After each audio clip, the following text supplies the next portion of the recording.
Got it. Okay. Good. All right. Well, welcome everybody. This evening is a celebration of two great oral traditions and two great festivals of the season. And the first is Samhain, Celtic festival, which is also what we call Halloween. And Samhain is a harvest festival, but it's also the time of it's the Celtic New Year. And the other festival is Dia de los Muertos, Day of the Dead, celebrated in Mexico. Now, I was sort of trained in the Irish storytelling tradition. Even though my name was Horniak, my mother's maiden name was Kennedy. So I'm Hungarian and Irish. And a friend of mine who's Irish said, that is a fucking disaster. You don't have any moderating influences in your character whatsoever. But that's what I got anyway. So in the Irish tradition, we always begin with a song, and then we have a poem. Actually, we always begin with the imbibing of fermented or distilled beverages, right? So we'll start off with that. And you might want to have a libation nearby because there's a few toasts during the stories. So sláinte to your health. So we have imbibing of fermented and distilled beverages. We have a song, we have a poem, we have a couple stories. We finish with a sad farewell song. We have more imbibing of fermented and distilled beverages. And then we have fighting, feats of strength, and negotiations of refunds, always the liveliest part of the evening. Now, I've studied a little bit of the oral tradition of Ireland, and the training of poets known as the Olams, they were the master poets, was rigorous. It lasted 21 years. They were trained by the Druids in recitation and memory. And for their final test, they had to complete their master poem while laying in a stone crypt filled with water, and a lid was put on top of it. There was only enough room for them to breathe. And within 24 hours, they had to come up with their master poem, because the Irish people believed, the royalty in particular, that a poet needed to speak with great eloquence in the most dire circumstances. And so they put them through all these trials to be able to do that. And then the training of storytellers, known as Shanachis, was also rigorous. You had to know 150 stories, historical tales perfectly, and to be able to recite them immediately at the behest of a king or a queen. And as well as stories, storytellers were also compendiums of laws, codes, customs, genealogies. They were like a living library of the people.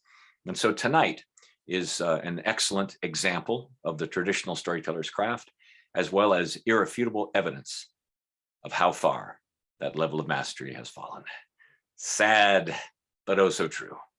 But I always at least stayed true to the protocol for an Irish oral recitation. We have found something. We'll begin with a song. And if everybody could make sure you mute yourselves so we don't have sound bleeding into the performance, I'd appreciate it. And she'll do the best we can. But if everybody could please just mute yourselves and stay muted, that would work out best.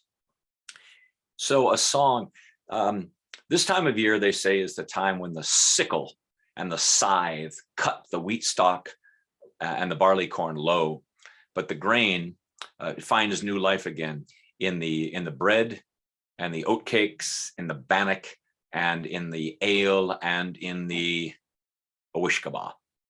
And uishkaba is a Gaelic word, which means water of life. And from that word uishkaba, we get our word whiskey. And this is a little story about the journey of barley corn from plant to whiskey.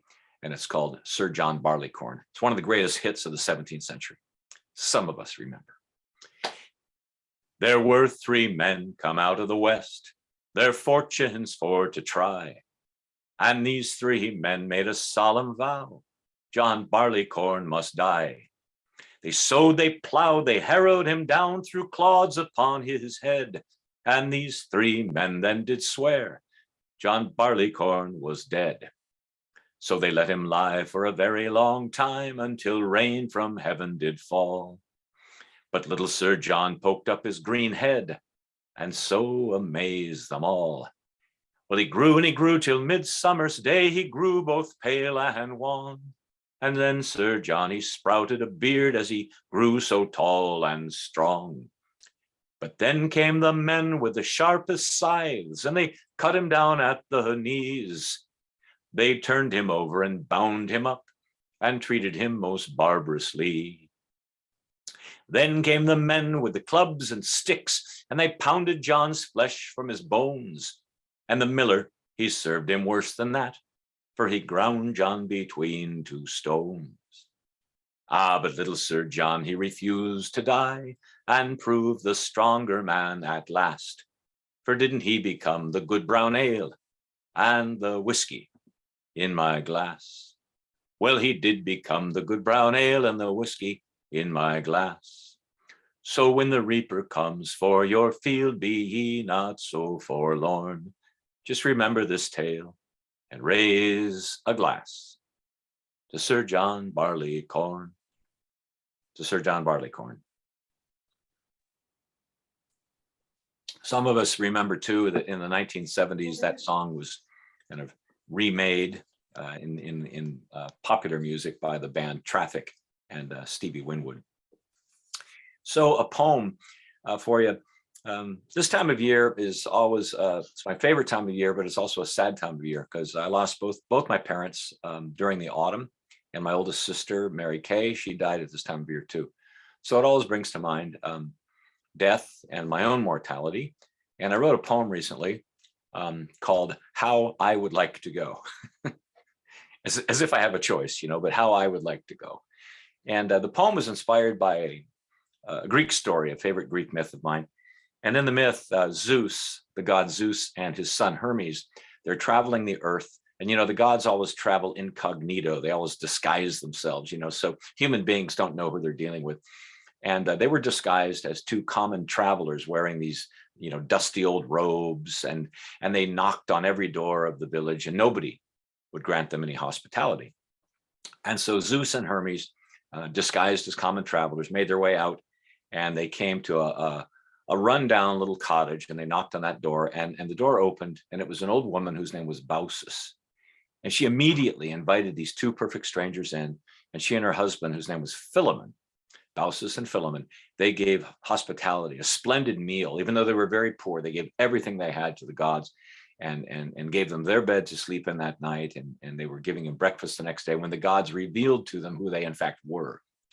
And then they said, "We've never received this kind of hospitality. You can have any wish you desired." And so their desire was to never have to say farewell to one another. And Hermes, you know, always the thinker Hermes, he said, "Well, the two of you are mortals. You know, you have to die someday."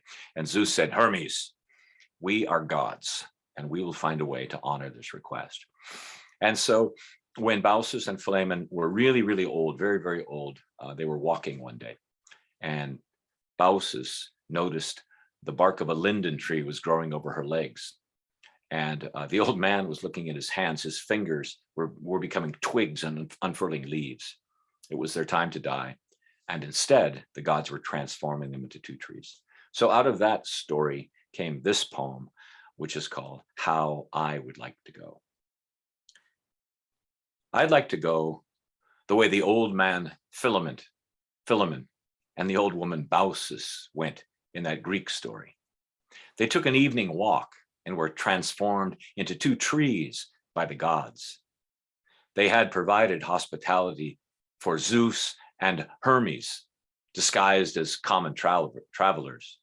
And because of that, they were granted their final request to never have to say farewell to one another. On that evening stroll, the old woman began to feel her feet growing heavy, and roots slowly grew from her feet into the ground. The old man was looking at his hands. His fingers were becoming twigs and unfurling oak leaves. They reached out towards one another for one final human embrace, their arms becoming limbs and branches. The Greeks say that the birds and the animals favored that place, and those two trees, a stately oak and a supple linden tree. And passers-by would stop and rest beneath the intertwined, spreading branches of those two trees. I myself would welcome a time of silence and stillness with my beloved after this life of so much wandering and so many words.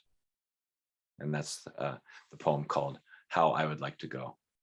And when I first read that to my wife, Concetta Antonelli, she really laughed at the last line. Like, yeah, definitely so many words, you know. She would enjoy some silence too, I think. So, a poem. Well, I'd like to start out the stories. By the way, this whole program runs for about 75 minutes.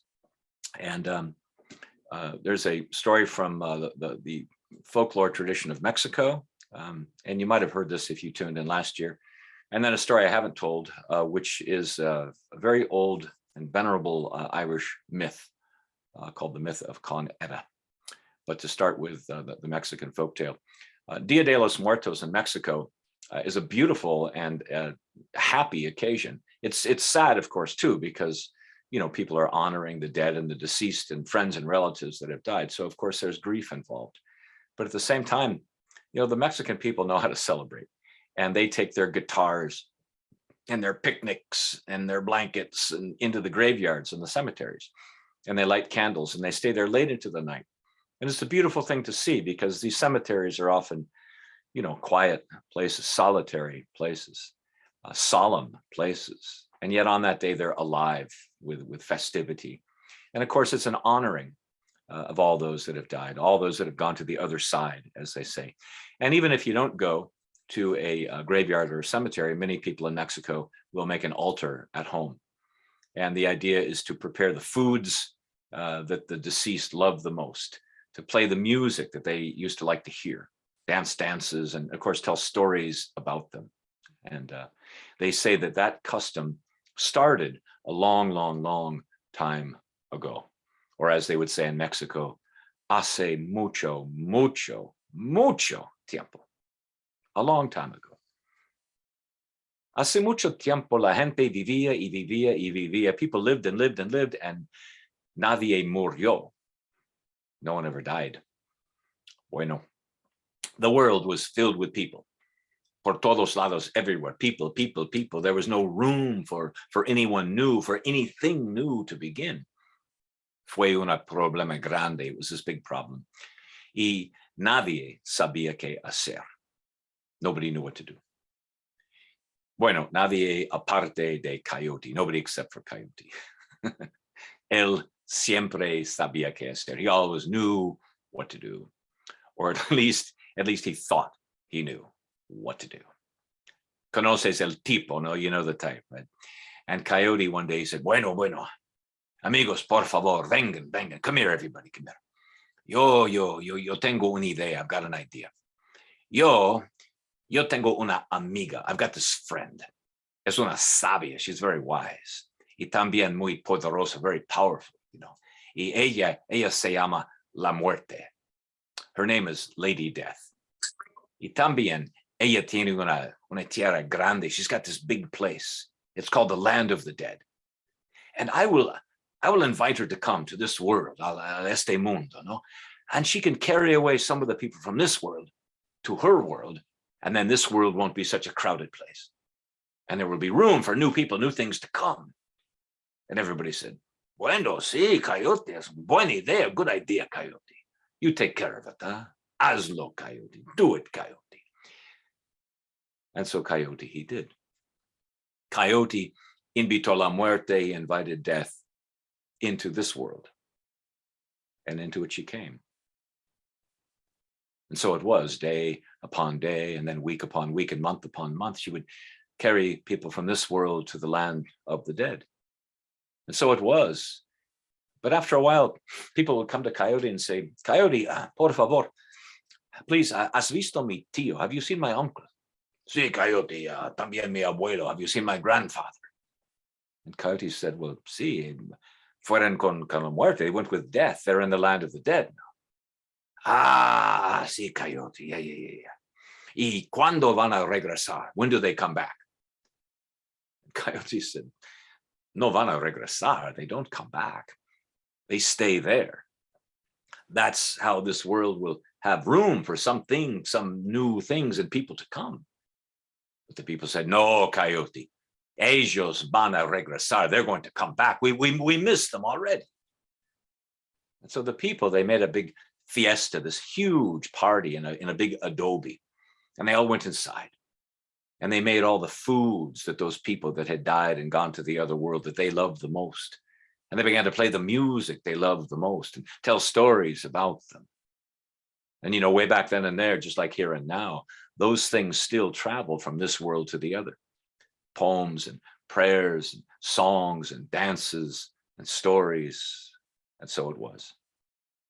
All the ones who had died, they were spirits now, but of course they heard the music and they smelled the food. Yeah, the tamales, right, the tequila, and they came down. And Coyote saw this, for he had eyes to see the spirits, and he knew this was not good. He went inside the adobe and he shuttered all the shutters. He closed all the doors. And then he said to the people, if we truly want them to return, we have to sing loudly. We have to play with great enthusiasm. We have to dance like we've never danced before. And the people did. And they were dancing and singing and making so much noise and having such a great fiesta inside.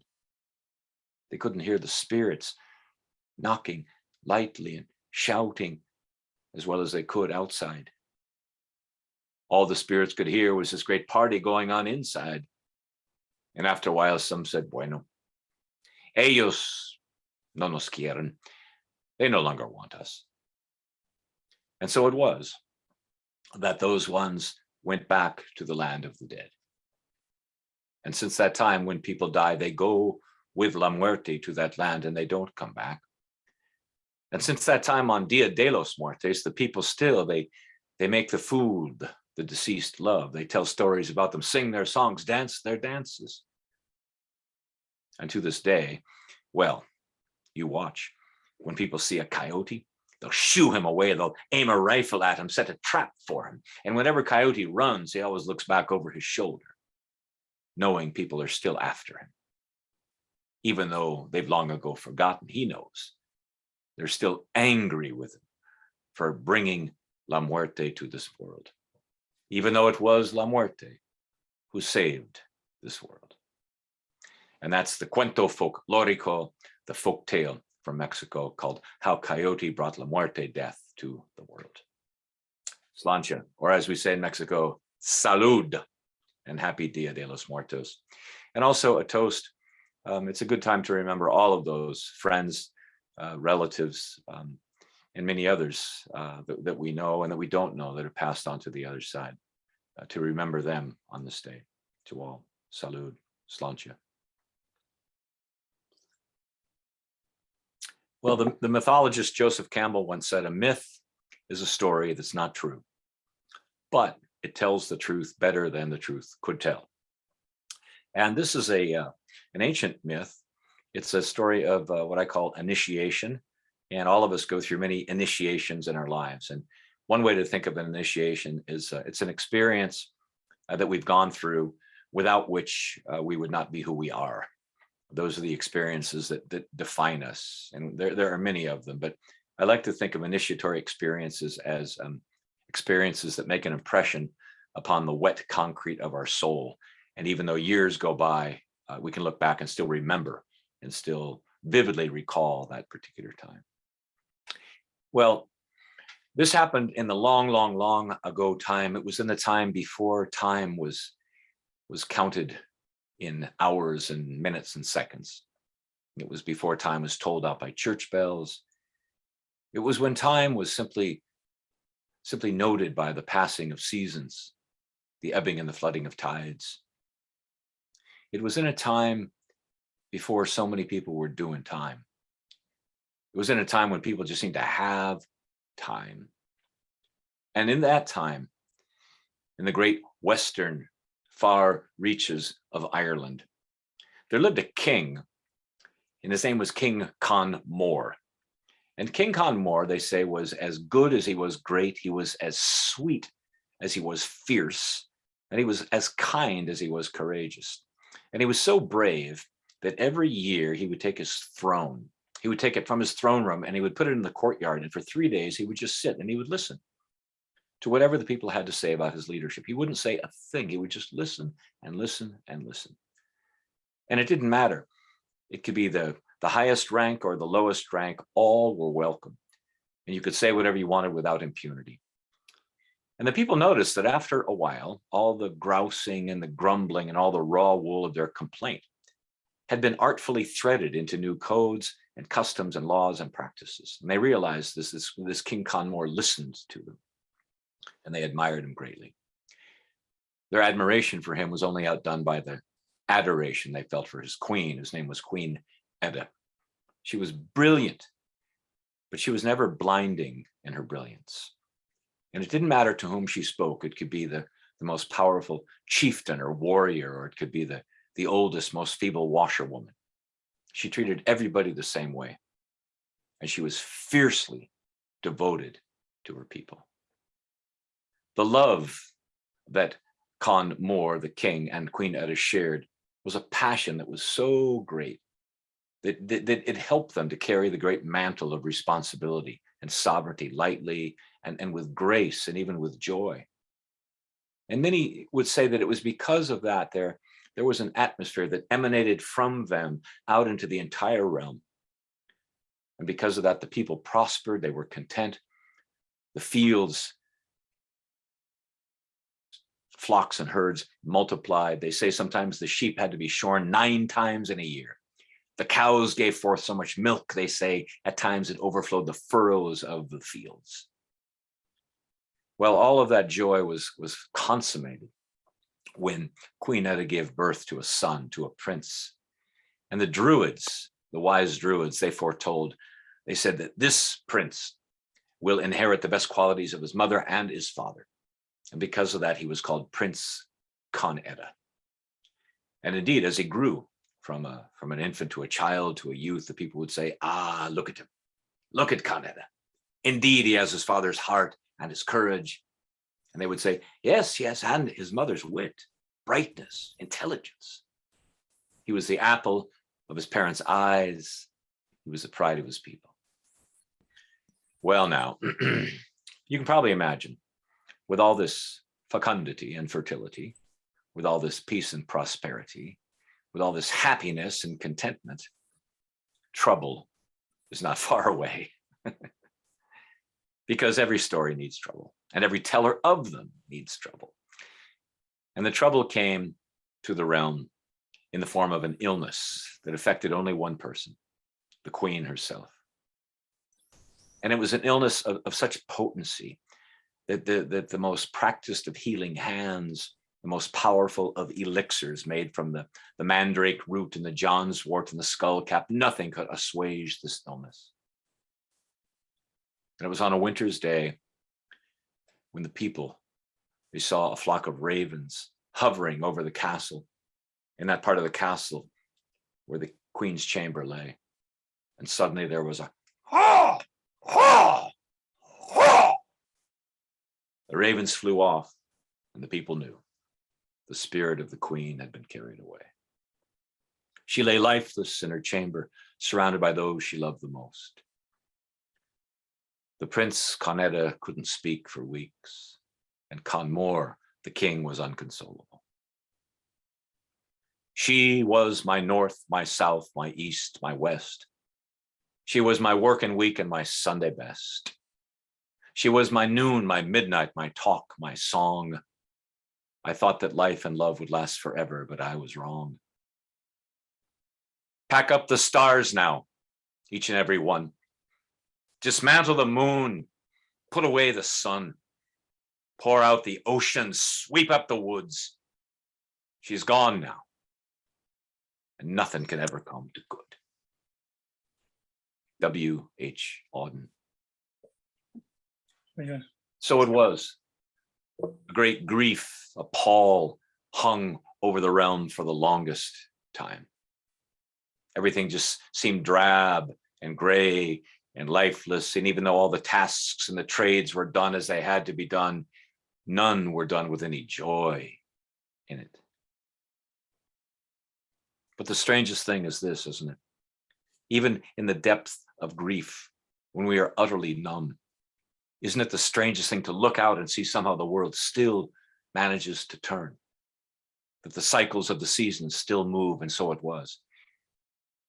As the time passed, the green shoots, they sprouted again from the dark earth, and the trees began to bud and blossom and fruit again. And at last a year and a day had passed.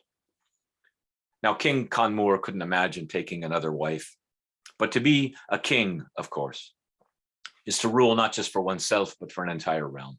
And his advisors came to him one day and said, King Conmor, we know that Queen Eda was the queen of your heart, and that can never be replaced. But she was also a queen who occupied a throne, and that position should be replaced. For the people need a king and a queen. And so it was. In time, he listened to his advisors.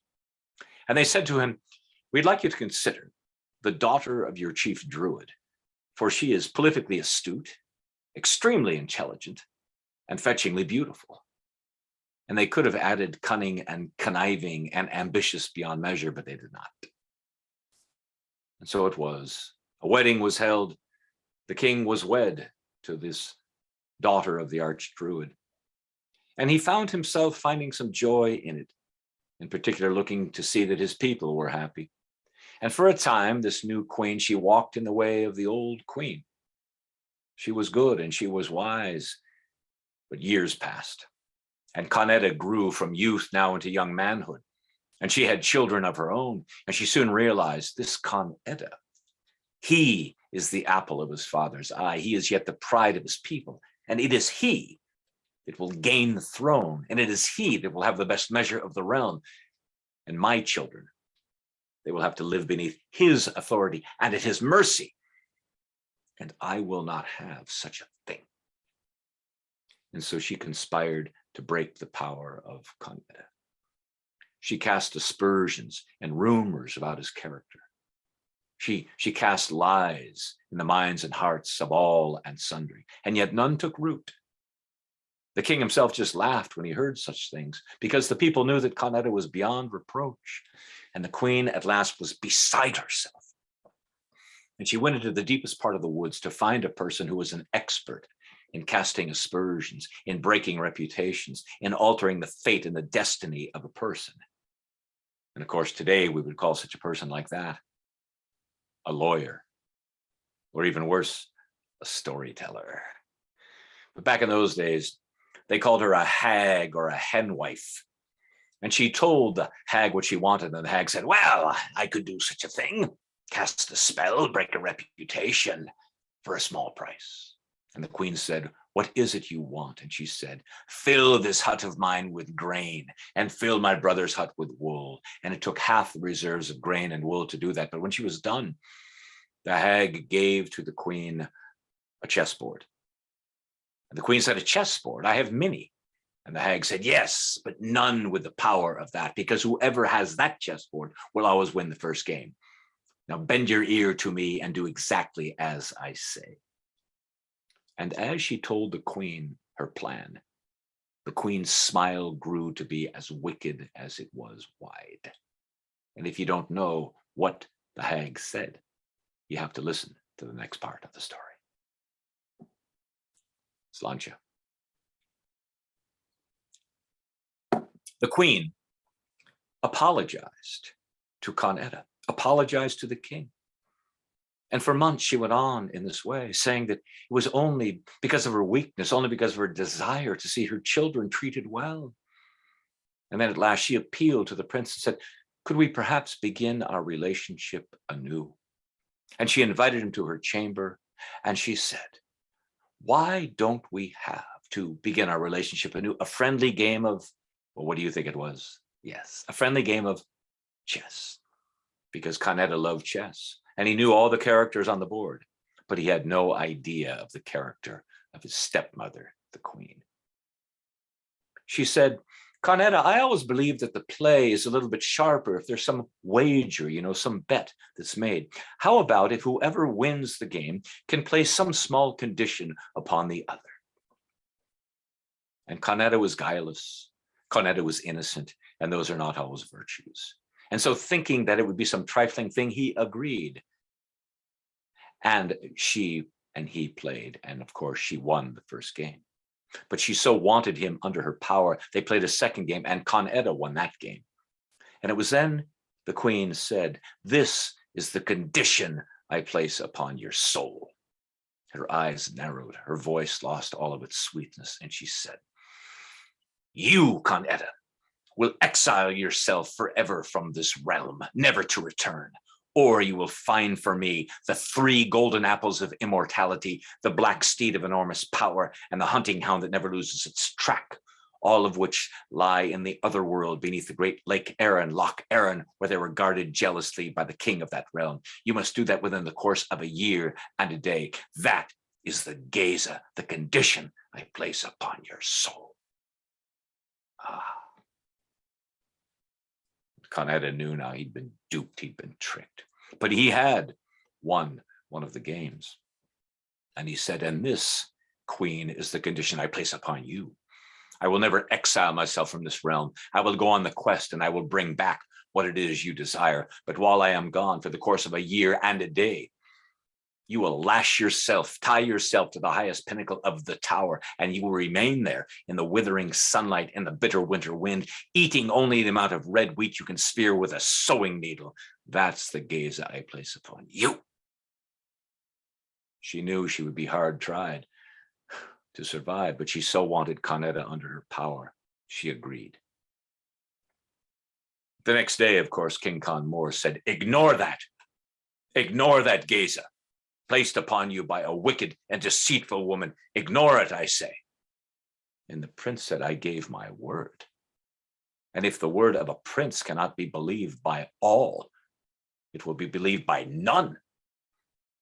I must go on this quest." So it was. Days later, all the people turned out, and Con Edda was given the greatest and swiftest steed. He said farewell to his father, said farewell to all that he knew. He rode up to a hill and looked back upon all that he loved. He saw the queen ascending to the tower. And then he turned and looked towards a world of which he knew nothing and no one.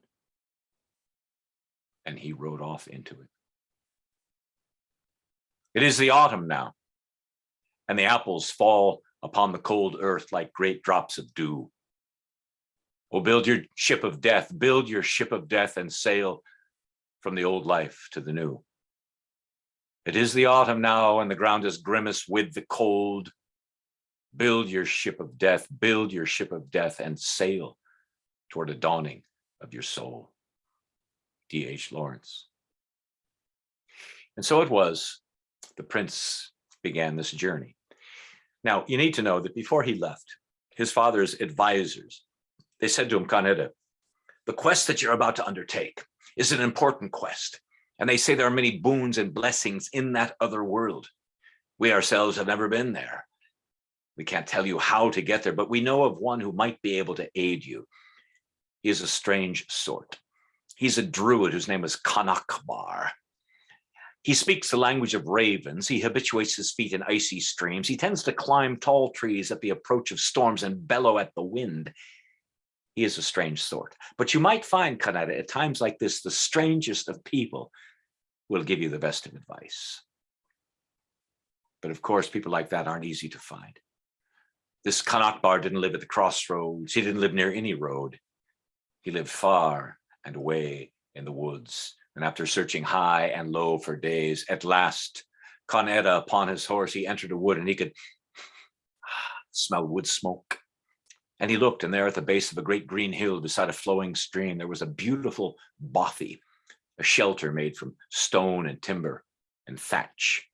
And there was smoke curling out of that roof.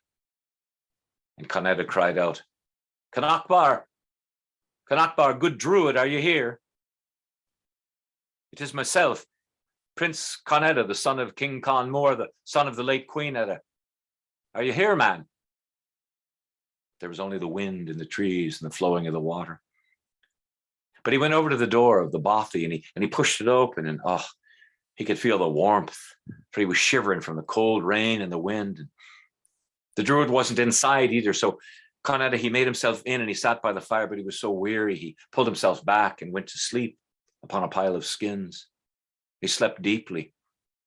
And when he awoke, the bothy was warmer, it was brighter, and he looked and he could see there was a man in front of the fire feeding twigs into it. And without even turning, the man said, "Well, now, it is rare when we find people like yourself out in the wild woods so far. So I imagine that you're lost trying to find home. Or maybe you've left home and are trying to be lost. But let's sup first and talk later." And so Canachbar gave to Prince Con Eda the freshest and the wildest of meats, and that satisfied his hunger. And then he poured from the oldest and most potent of libations that loosened his tongue. And didn't he tell Canachbar the entire tale about the wicked stepmother and the gaze it placed upon his soul and the condition to go to the otherworld beneath Loch Erin and get the apples of immortality, the black steed of tremendous power, and the hunting hound that never loses its track? And with that, Canachbar said, "Let me tell you something. A gazer like that was made up by no mere queen stepmother. No, no, no. A gazer like that is the work of the hag of Bera herself, the oldest hag in all of Ireland. And that's a gaze I can't touch. But I can tell you at least this much. I know of one who might be able to direct you on how to get to that land beneath Loch Erin. But there's one small problem, maybe two. He only alights in this world 3 days out of every year, and he is coming soon. And he only speaks if he's given a special gift, and he tends to like bright, shining gemstones." And then Con Eda reached into his pocket and he pulled out a bright, shining gemstone and said, "And you can have this one." And the prince took it. And he said, "Now tomorrow, I'll tell you what to do next. Sleep first, for the morning is wiser than the evening." And the prince, he slept, and he slept well in the druid's hut. And the next day, the druid Canachbar led Con Eda out to the barn there, to the stable. And he said, "I'll tell you this, the horse that you have there, that fine, noble steed, it's swift and it's powerful. But on the journey that you're about to undertake, it'll be utterly useless. Let me show you the horse that may be better for you." And he went behind the stable and he came back with this shaggy little steed, this long-haired steed, and all it had for a bridle was a piece of rope. And Canachbar said, "I would suggest that you ride this horse. Mount this horse and let it have its reins. Don't direct it. It has one advantage. It's small, it's a plodder, but it knows the way." And so it was that Prince Con Eda thanked the druid Canachbar for his gifts and his blessings and his directions and such. He embraced him. He mounted the steed and made his way off into the brightening wood in the earliest part of the day. And so let's raise a toast to all of those Canachbars in our lives, to the druids' huts that we have known, to all the people that have given us information or advice at a time when we needed it most, to the druids that we know. Sláinte. And also, let us remember perhaps those in our own lives that are looking for that sort of attention, appreciation from ourselves to those. Well, he noticed soon, Prince Con Eda, that the horse seemed to know the way, but he took a rather circuitous route. You see, he didn't go directly, no. He found his way along wide fens and over steep hills and through rocky ravines.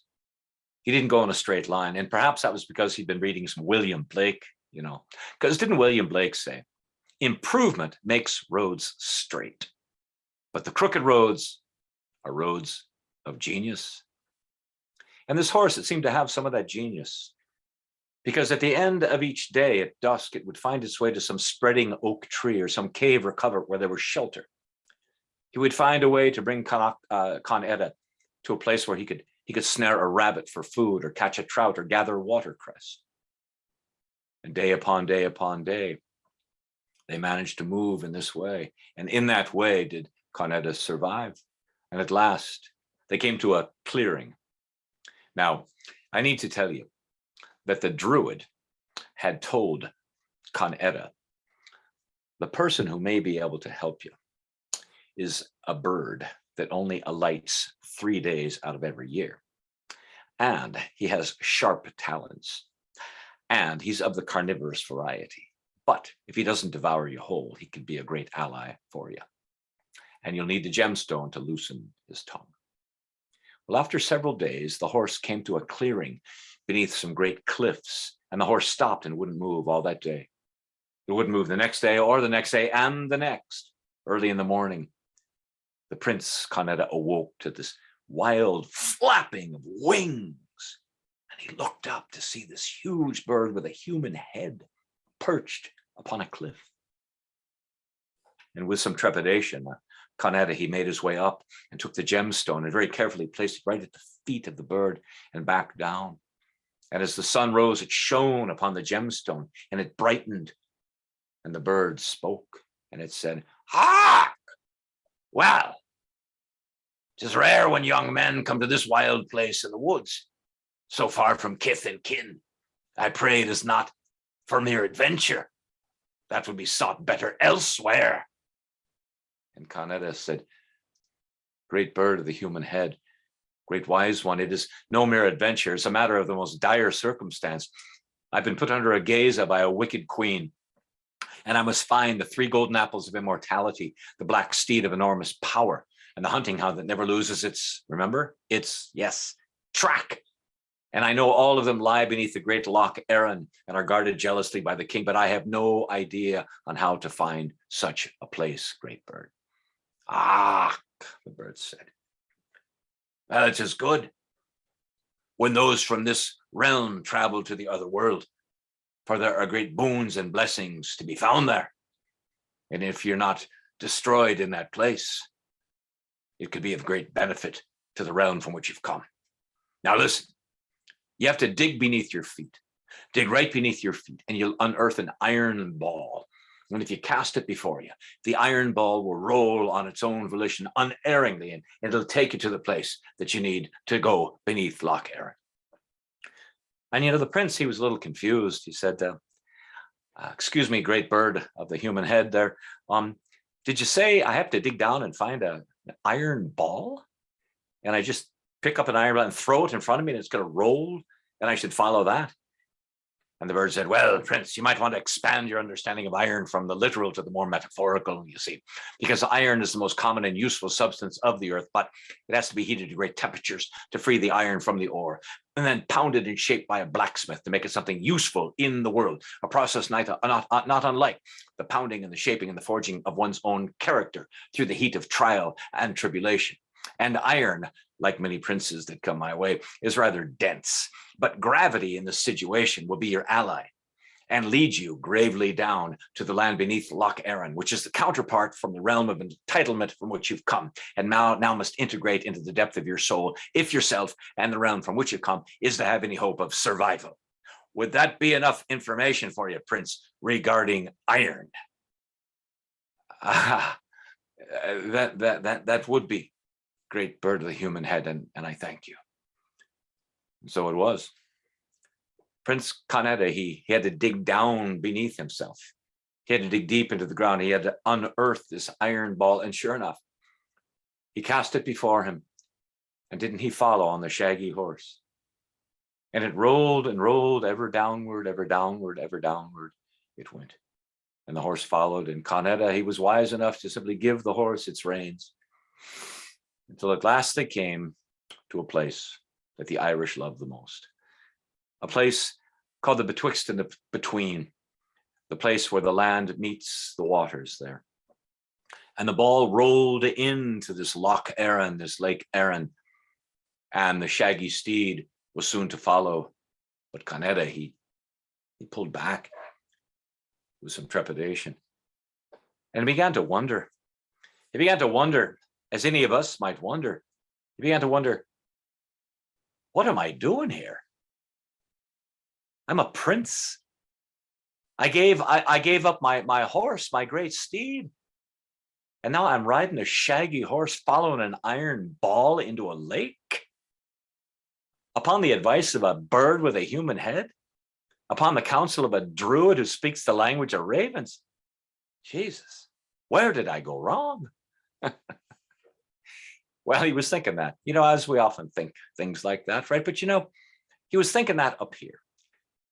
But there was a whole other intelligence, you might say, beneath him. For don't we think with what's beneath us as well as what's above us? Don't we think with our feet as well? And sure enough, the horse made his way right into the lake, and Con Edda, he took a big breath in and he closed his eyes and they descended into the waters. And the strangest thing was he opened his eyes and he could breathe. The lake was like a firmament above him now. And the land through which he traveled now was not unlike Ireland, and yet it had thrice the beauty of anything he'd ever seen.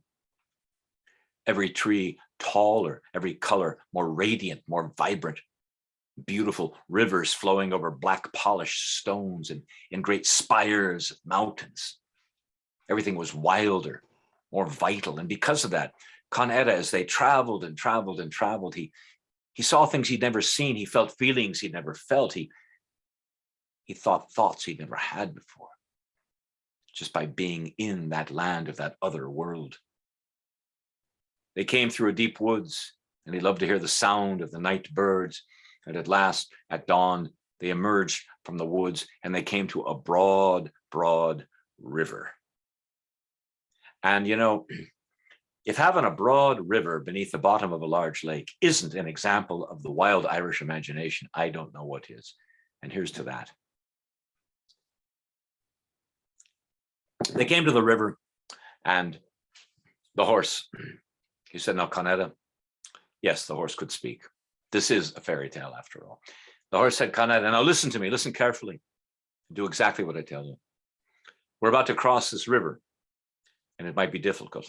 It might be difficult. I want you to reach into my ear, and I want you to pull out a basket. And in the basket, you'll find 3 pieces of meat, and you'll find a vial with a stopper in it. Do that now." And again, the prince, he was a bit confused. He says, "Shaggy steed here, you want me to reach into your ear, did you say? And do what? Pull out a basket of meat?" And the horse said, "Con Edda, you need to know that the word ear, as well as the word hear, are cognates of the word obedire, which means to obey. So I'd like you to do that. Just reach into my ear and take out the fucking basket, would ya?" Prince Con Edda said, "All right, great steed." And he did what he was told. He reached into the horse's ear, and sure enough, he pulled out a basket, and in it there was some meat. And the horse told him exactly what to do with that meat. They entered the river. And you know how it is that water reflects light? But this river seemed to devour it. There was a darkness to it like Con Edda had never seen. And when they reached the middle of it, he looked downstream to see a small snake slithering upstream towards them. And then looked upstream, and there was another small snake slithering downstream towards them. And there was another one, a third one before them, slithering towards them. But the thing was this: as the snakes slithered and slithered, they grew and grew and grew in size, and then sprouted wings and flew up into the air and became these enormous serpents. Not only that, they were breathing fire.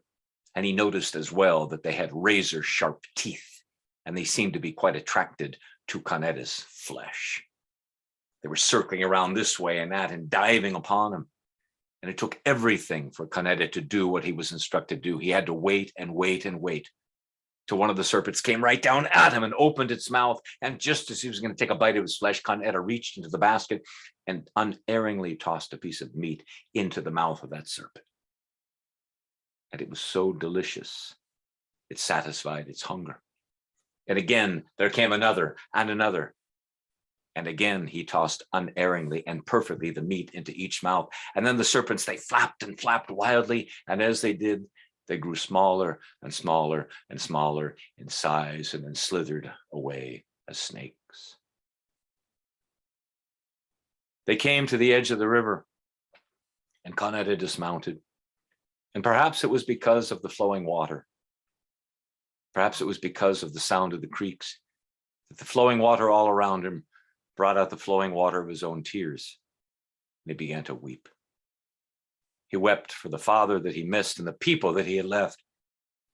He wept finally for the mother that he missed and for his home. He wept for all he had been through and all that he was about to go through. But you know how it is. After a time of weeping, he emerged. He felt lighter. He mounted the horse, and they made their way out of the lowlands and up and up and up and higher still. And as they did, Conetta could feel the heat growing, a sweltering, a burning heat. And he said, "Great horse, shaggy steed, wise one, can you tell me something? This mountain that we're heading towards, that I see in the distance, why does it tend to shimmer and move?" And the horse said, "Well, Conetta, that would be because it looks like a mountain, but in fact, it is a mountain of fire, of flame. And my every intention is to leap over it, but I may not be able to do so.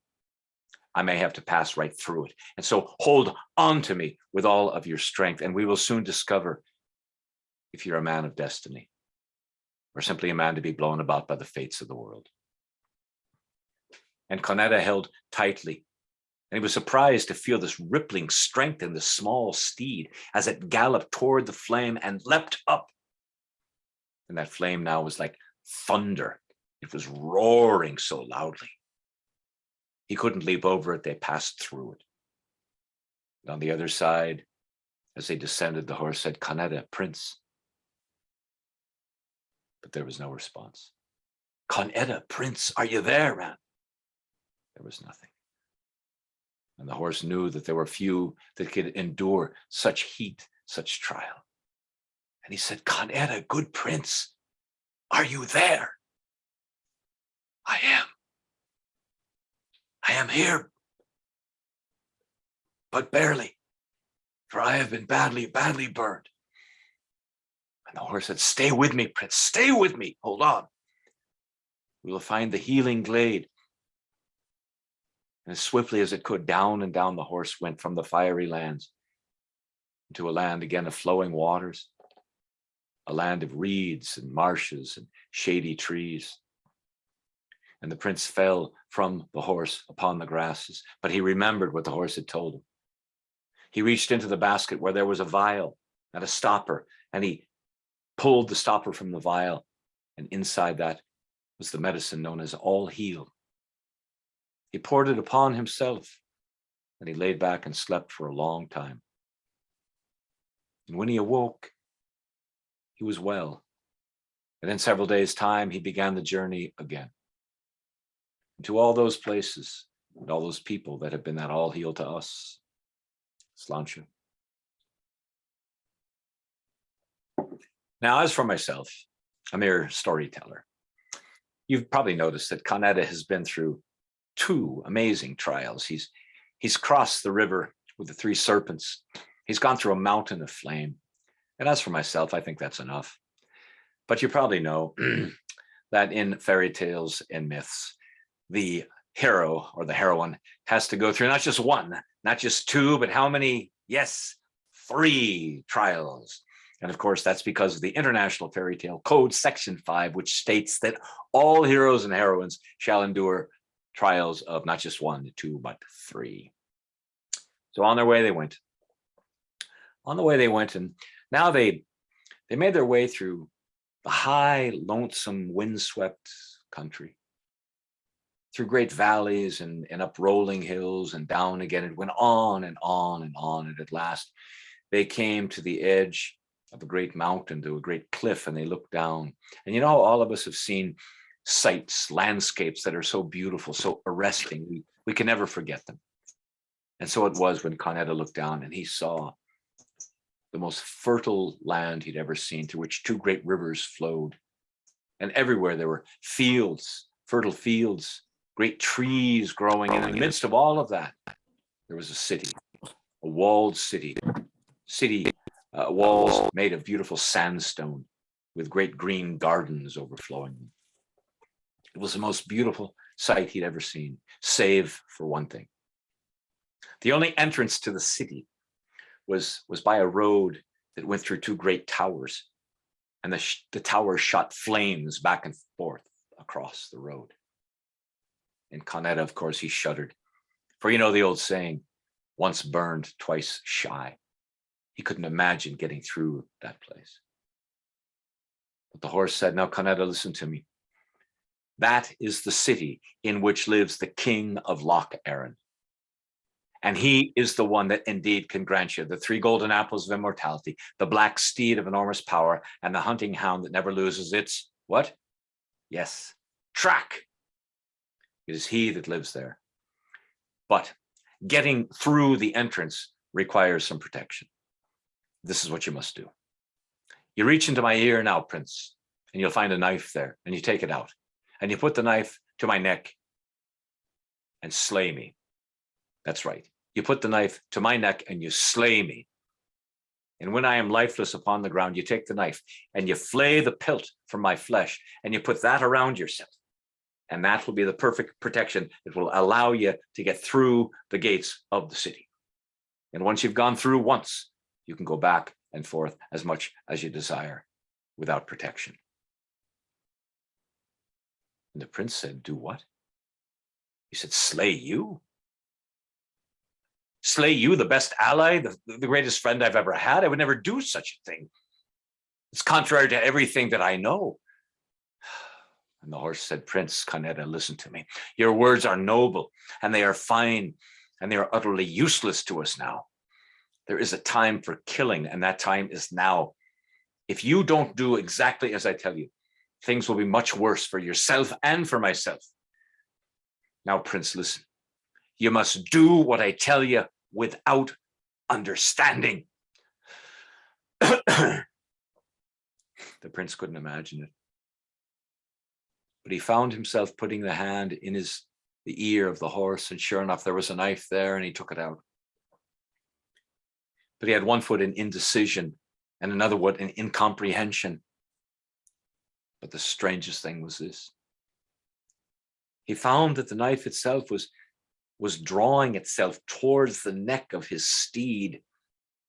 And when it did, it was almost something within inside the horse. It pulled the blade into the throat. And just like that, that shaggy steed that had taken Conetta all this way fell lifeless upon the earth. And the prince collapsed upon it and wept and wept and wept. He was unconscious. When he awoke, he was trembling. And from a place inside of himself he'd never known before, he did what the horse told him to do. He flayed the pelt, pulled it from the flesh of the horse, and he wrapped himself in that bloody pelt. And he made his way right to the roaring flames of that entrance. And somehow he was able to pass through that great heat and that tremendous rushing wind and fire all around him. And at last he got through the other side and he beheld a city like he'd never seen before.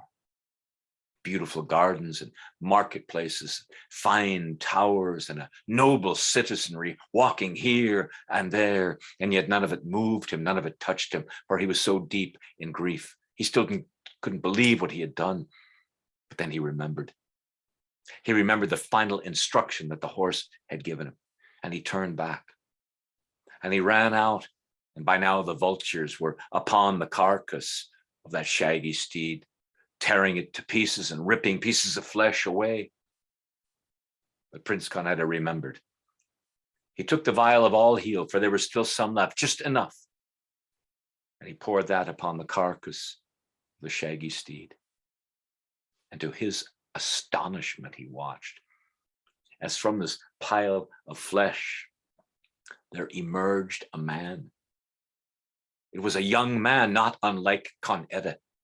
It was a radiant prince who stood before him. And the prince said, Conetta, you are the best sight I have ever seen. For had you not followed my every instruction, had you not slain me as I asked, I could not become the person I truly am. Because you gave up your proud steed and followed my every instruction and brought me to this place, I tell you, your trials are over now.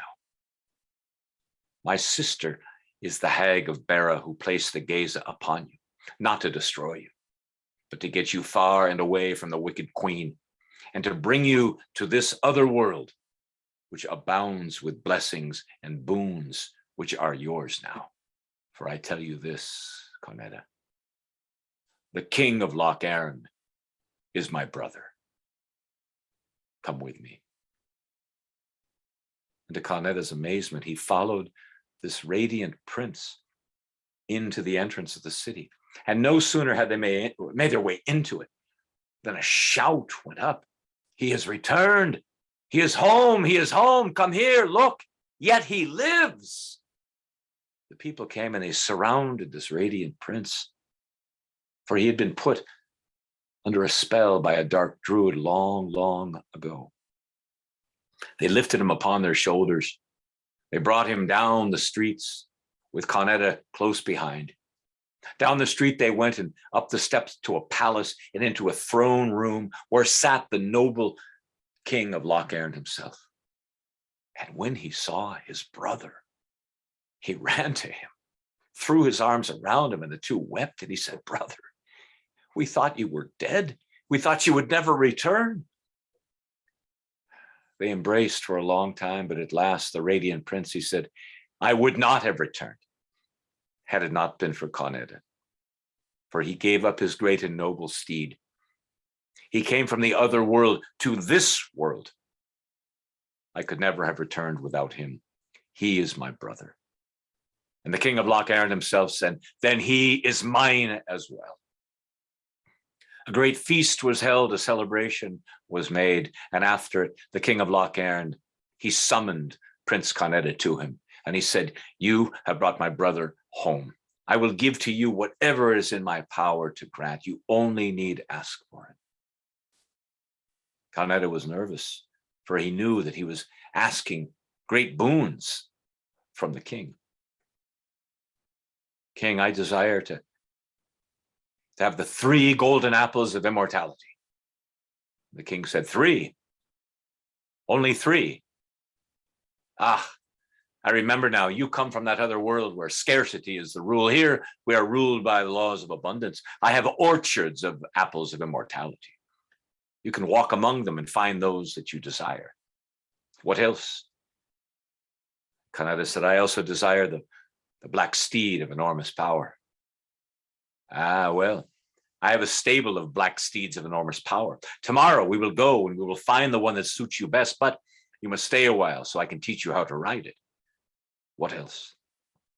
"Well, King, I also desire the hunting hound that never loses its what? Remember? Yes, its track." "Ah, now that will be a bit more difficult, for that hunting hound is mine. But she has had a litter of pups, and I do believe that the pick of that litter will soon outpace its mother. And you may have that.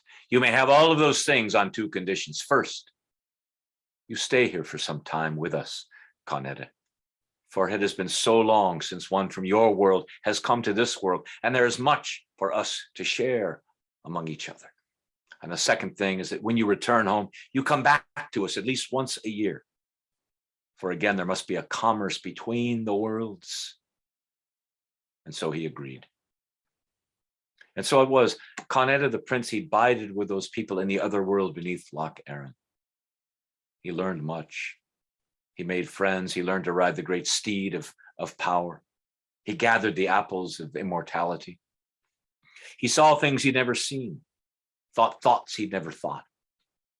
He learned much, and with all those boons and all those blessings and all those gifts, when a year and a day had passed, he mounted the steed, embraced the king, embraced the radiant prince, and made his way home. And the king said, "There is nothing to fear. The steed that you ride will grant you safe passage. You need not fear mountains of flame nor serpents."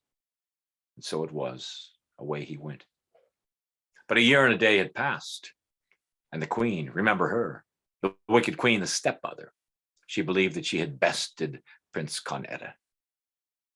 And she was still lashed to the pinnacle of the castle. But slowly she undid the ropes. And as she did, she happened to notice in the distance, cresting a hill, there was the black steed of enormous power and Prince Etta upon it. and the saddlebags were bulging with the golden apples of immortality. And not far behind was the hunting hound that never loses its track. She was so angry, she was so grieved, and she was by now so brittle and dry. She cast herself from the tower, fell down upon the ground, and she broke into 1,000 pieces. And the four winds of the earth scattered those to the four corners of the world. But of course, she'll be back in some other form at some point. But not today. Not this time. For Con Eda at last rode into the realm, and all greeted him with joy.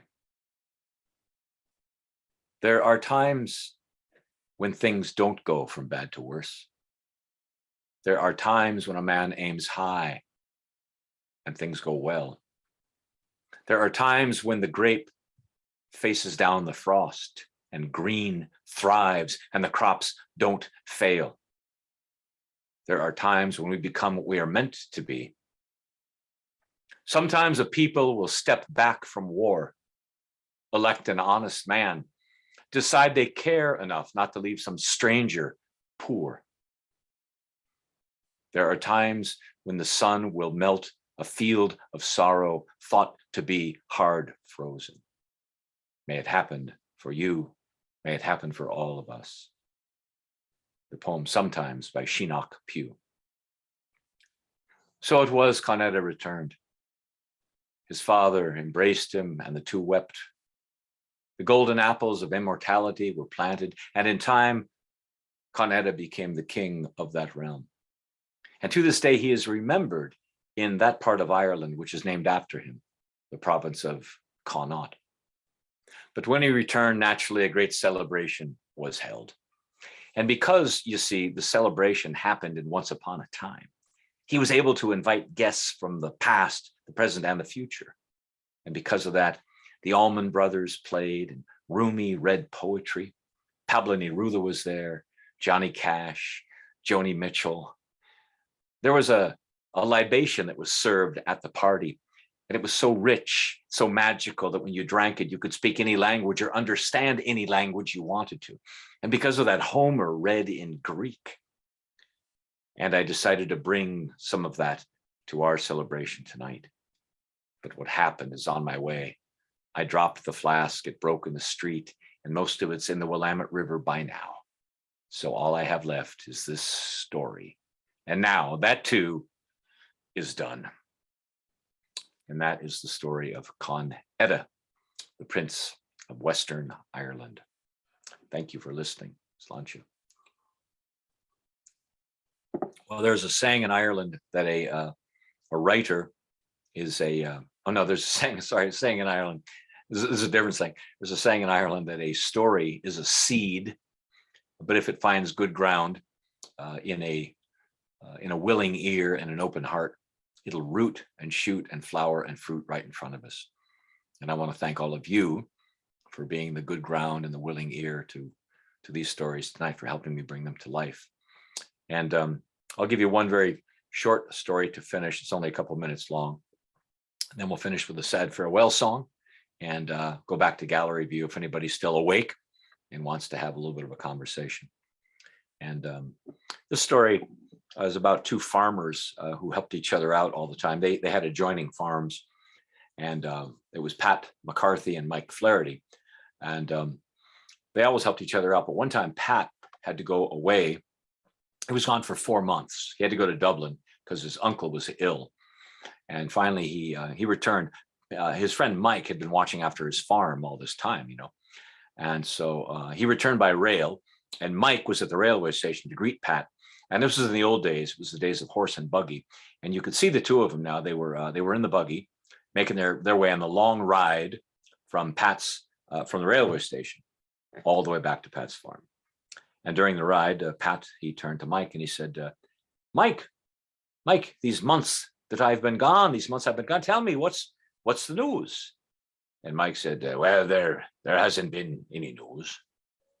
So I've been gone for 4 months. Certainly something must have happened. No, nothing.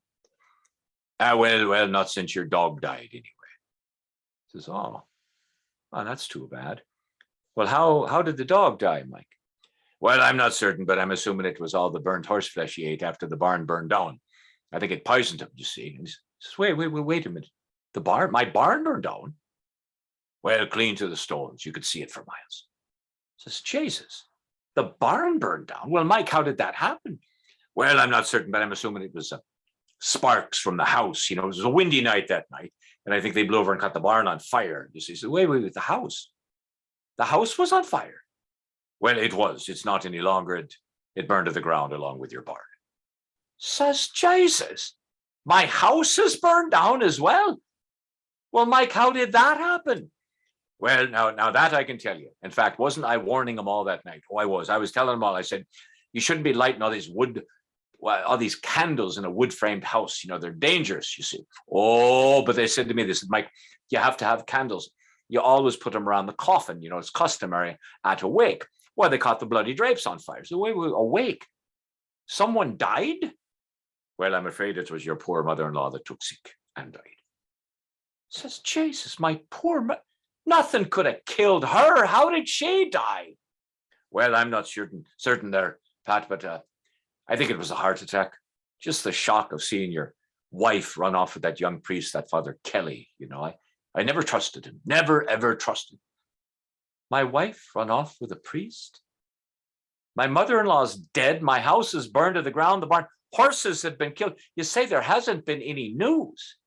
Well, like I said, Pat, not since the dog died. Sorry about that.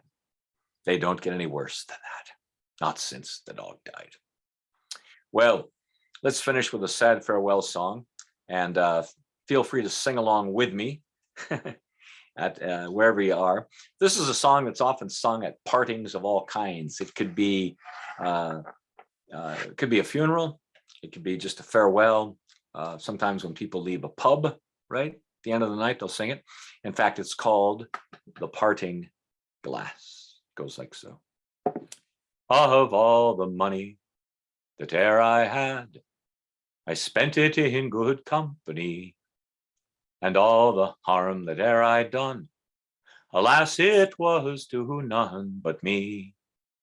And all I've done for want of wit, to memory now I can't recall.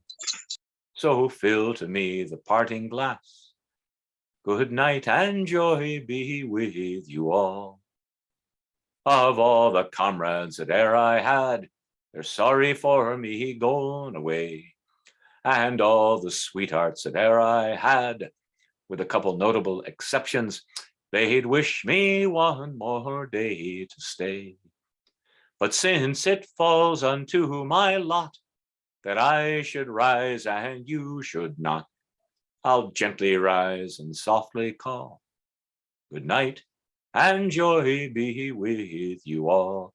Good night, and joy be with you all. Thanks so much for turning out, everybody. A blessed Samhain to you, happy Halloween, and a blessed Dia de los Muertos, and to all of those who reside on the other side, to all of them as well. Sláinte, to your health. Salud. Thank you, Will.